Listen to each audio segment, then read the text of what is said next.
Hola, en este vídeo vamos a instalar un servidor de directivas de red o Network Policy Server y concretamente realizaremos la configuración de un servidor Radius para la autenticación de usuarios de VPN. Bien, para ello vamos a acceder a la consola de administrador del servidor y vamos a iniciar el proceso de instalación de roles y características. Ya tengo un servidor, un segundo servidor donde está instalado el servicio de enrutamiento de acceso remoto y veremos luego la configuración del mismo servicio. Fijaos, accedemos a la hora de agregar roles y vamos a agregar los servicios de acceso y directivas de redes, que nos dice que proporcionan servidor de directivas de redes, NPS, el que configuraremos, autoridad de registros de mantenimiento y protocolo de autorización de credenciales de host, este último pensado para redes Cisco. Vamos a continuar, seleccionamos servicios de acceso y directivas de redes, continuamos, sí que nos instale las características y continuamos. Volvemos atrás. Cosas que hay que tener en cuenta. Se puede implementar NPS como servidor y proxy del servicio de autenticación remota telefónica de usuario, es decir, como servidor Radius, para que sea el que se encargue de centralizar las autorizaciones las autorizaciones de acceso a la red. Y como servidor de directivas de protección de acceso a redes. Una vez instalado NPS mediante este asistente puede configurarlo desde la página principal de NPAS mediante la consola de NPS. Continuamos. Y vamos a instalar servidor de directiva de redes. Servidor permite crear y aplicar directivas de acceso a redes a toda la organización para el mantenimiento de clientes, autenticación y solicitudes de conexión y autorización de solicitudes de conexión, ¿vale? Además vemos que podemos tener otra serie de componentes o complementos. Protocolo de autenticación de credenciales de host, pensado para el control de acceso a red de Cisco, ¿vale? Y autoridad de registro de mantenimiento, que emitirá los certificados de salud de los distintos dispositivos que tengamos en nuestra red. Vamos a instalar nosotros el servidor de directiva de redes. Vamos a continuar e instalamos. Bueno, mientras va instalando vamos a cerrar aquí y esperamos a que finalice la instalación para comenzar la configuración. Instalación de característica, correcta, ya lo tenemos instalado.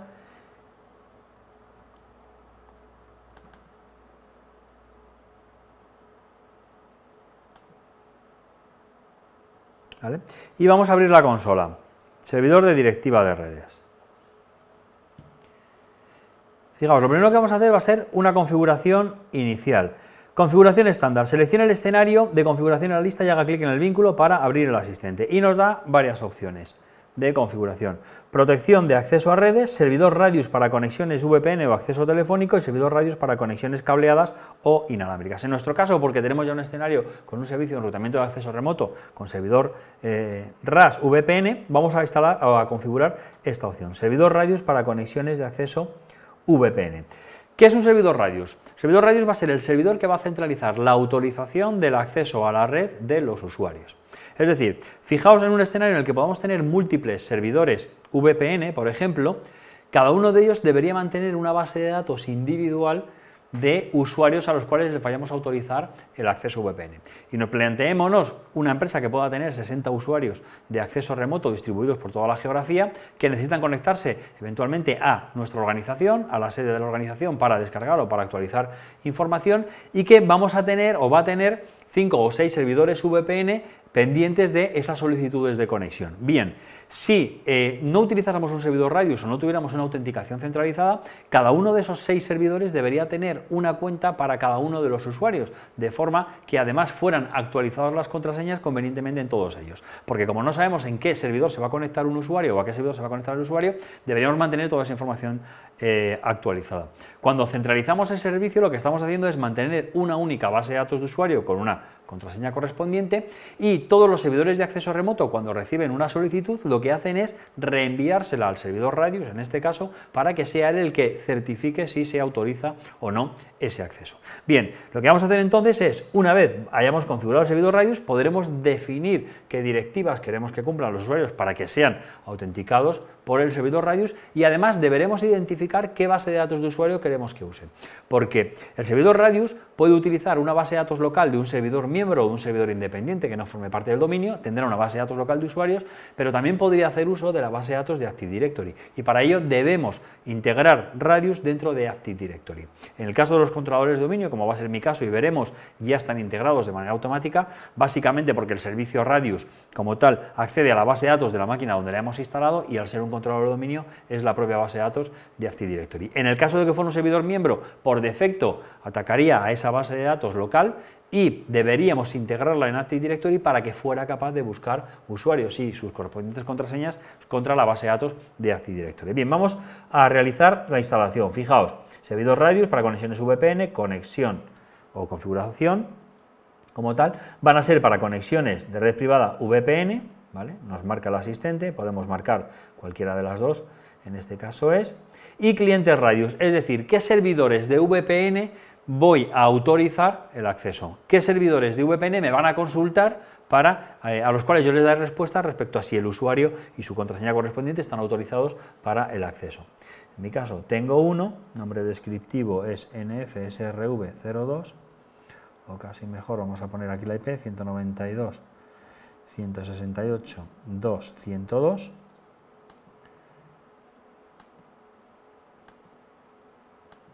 No me lo resuelve, pues es nfsrv02.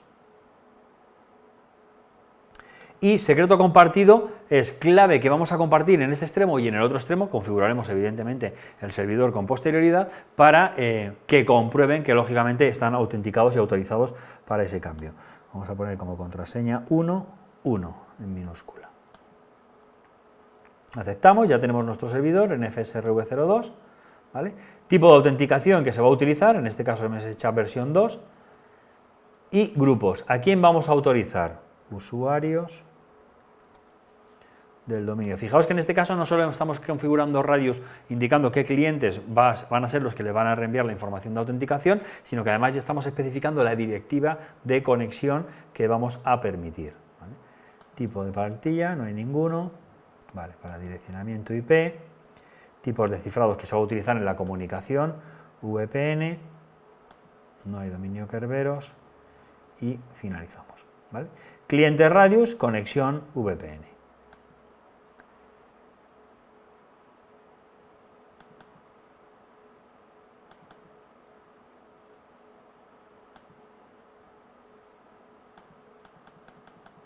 Bien, y aquí tendríamos la conexión, es decir, junto con la configuración de un cliente Radius, como hemos definido aquí, hemos definido una directiva de red donde estamos especificando que se va a permitir la conexión VPN a todos los usuarios del dominio que se conecten vía VPN.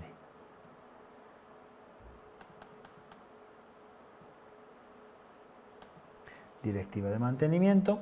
¿Vale? Y ahora, ¿qué nos quedará por hacer? Dos cosas importantes. Por un lado, la integración en Active Directory, registrar servidor en Active Directory. Importante para que se autentique en esa base de datos, si no, utilizaríamos la base de datos local de nuestro equipo. ¿Desea autorizar este equipo a tener las propiedades de marcado de los usuarios desde el dominio? Sí, la vamos a aceptar. ¿Vale? Bien. Y una vez que lo tenemos, lo único que nos va a quedar ya es configurar el servidor VPN que se va a encargar de enviar la información hasta esta. Vamos a acceder al 1.2.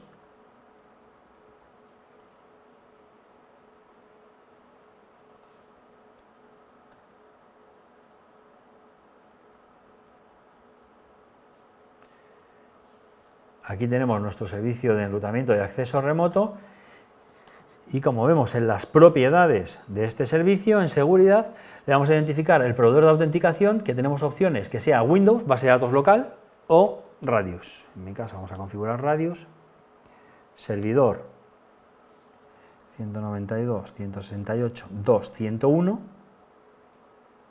y el secreto compartido habíamos dicho que era la palabra 1 en minúscula. 1.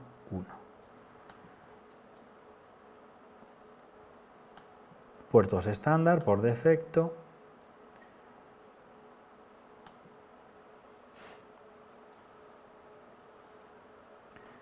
Bien, una vez que hayamos configurado esto, vamos a configurar también el registro, es decir, que toda la actividad de los usuarios que se conecten se encargue de registrarla el propio servidor Radius y ya estaría configurado.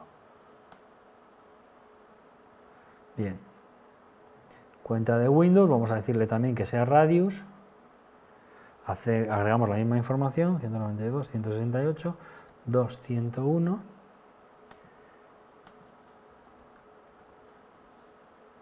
Tener presente que aquí en este caso sí que podríamos mantener que fueran servidores distintos los que autoricen y uno el que se encargue del registro de la información. Y con esto ya tendríamos configurado servidor Radius por un lado y los clientes de Radius por otro. Cualquier duda o cuestión que tengáis la podéis dejar en la sección de comentarios que aparece al final del vídeo.